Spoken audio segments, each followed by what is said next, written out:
Pemirsa, bagaimanakah sebetulnya tsunami ini terjadi dan mengapa tidak ada sistem peringatan dini yang bekerja? Untuk menjawab pertanyaan-pertanyaan itu sudah bersama saya saat ini adalah Kepala BMKG, Dwi Korita Karnawati. Selamat malam, Bu Dwi Korita. Selamat malam, Mbak. Ya. Ibu Dwi Korita, secara lengkap dan dengan bahasa yang mudah dipahami masyarakat luas, Bu, apa sih sebetulnya yang terjadi? Mengapa banyak sekali terjadi perubahan statement dari awalnya yang menyebutkan ini gelombang pasang, kemudian akhirnya menjadi tsunami, dari terdengar bunyi sirine, tapi katanya tidak ada yang mengaktifasi. Apa sebetulnya yang terjadi, Bu? Ya, baik. Sebelumnya saya mohon izin untuk dapat menyampaikan atas nama keluarga besar BMKG, kami menyampaikan bela sungkawa dengan korban dan keluarga yang telah mengalami musibah ini. Dan kemudian yang kedua yang perlu kami sampaikan untuk dipahami oleh masyarakat bahwa dari pelajaran bencana yang ada di Lombok, Palu, dan terakhir ini di Selat Sunda, kita nampaknya harus merombak mindset kita bahwa bencana itu dianggap terjadi satu event, ya ada satu bencana saja. Jadi bencana gempa ya gempa saja. Kemudian nanti akan bergantian, baru bencana erupsi gunung api, baru bencana longsor. Itu selama ini puluhan tahun kejadiannya itu ya single-single. Namun dari 3 bencana terakhir ini fenomenanya telah berubah. Jadi kita harus waspada, merubah mindset bahwa ternyata gempa bumi itu bisa bersamaan, tidak hanya dengan tsunami, tetapi bisa juga dengan longsor bawah laut, bisa juga dengan likuifaksi. Jadi maksudnya satu bencana bisa itu memicu banyak yang lainnya? Atau yang terjadi terakhir itu ada 3 fenomena yang sebetulnya sudah kami beri peringatan dini. Fenomena pertama itu adalah potensi gelombang tinggi yang dapat mencapai ketinggian 2 meter. Ini yang di Selat Sunda ya? Ini di Selat Sunda. Sekarang kami beralih ke Selat Sunda. Nah, itu peringatan dini disampaikan tanggal 21 untuk potensi kejadian 22 sampai 25. Namun hari ini tadi kami perpanjang sampai 26. Itu gelombang tinggi. Sehingga kewaspadaan yang kami sampaikan agar masyarakat mewaspadai, tidak beradab, artinya hati-hatilah kalau akan menyeberang, akan berlayar ada di pantai, di zona pantai dan pesisir. Itu fenomena yang pertama. Oke, gelombang tinggi. Gelombang tinggi itu karena fenomena meteorologi maritim. Itu karena maritim dan meteorologi.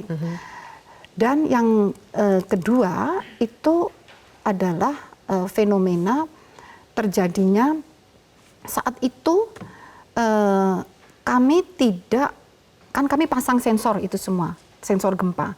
Tidak ada terindikasi adanya gempa-gempa tektonik, sehingga tidak ada potensi terjadinya tsunami. Tetapi di luar dugaan ada fenomena erupsi anak gunung Krakatau. Nah, dan kebetulan pemantauan erupsi itu memang kami tidak melakukan. Jadi yang kami pantau adalah gelombang tinggi, gempa, dan gempa yang dapat memicu tsunami. Sehingga ini di luar ranah pantauan itu ternyata ada erupsi ini. Dan saat kami kan selalu memantau pasang surut air laut dengan bantuan Badan Informasi Geospasial. Di situ pukul 21:27, ini menjawab pertanyaan yang pertama. Tiba-tiba kami lihat ada lonjakan kenaikan air laut. 21:27. Tadi sudah disampaikan itu terjadi selama sampai pukul 21:53. Nah, dan grafiknya kalau bisa ditampilkan, dari grafik lonjakan ini, itu sangat tipikal bahwa itu adalah fluktuasi dari muka air laut akibat tsunami. Dan kami segera mencek, kan kami siaga 24 jam. Kami cek, apa benar ini tsunami? Seluruh data gempa seluruh Indonesia, terutama di sekitar ini, Selat Sunda ini kami lihat tidak ada gempa tektonik. Lalu baru kami curiga, kami telepon Badan Geologi. Kebetulan Bapak Kepala Badan yang menerima, kami tanyakan apakah baru saja terjadi erupsi gunung api Ternyata benar. Dikatakan, iya Bu, terjadi pukul 21.03. Itu yang terakhir ya? Terakhir. Jadi yang berpengaruh ini kami dari data sementara fokusnya di yang terakhir. Dan kami cocokkan dengan data kegempaan kami di lokasi terdekat, memang selisih 24 detik. Di data kami itu ada tremor yang menerus.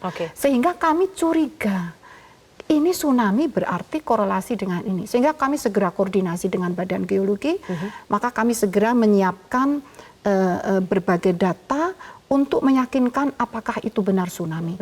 Namun dari data tidal gates kami yakin itu tsunami. Hanya yang belum, yang masih harus dibuktikan lagi penyebabnya. Penyebabnya, ya. Karena dari PVMBG juga menyatakan kami masih belum bisa menyimpulkan meskipun sudah ada indikasi ke sana. Ya. Tapi waktu itu kami mengatakan ini harus segera press conference, bahkan kami rilis lebih dahulu.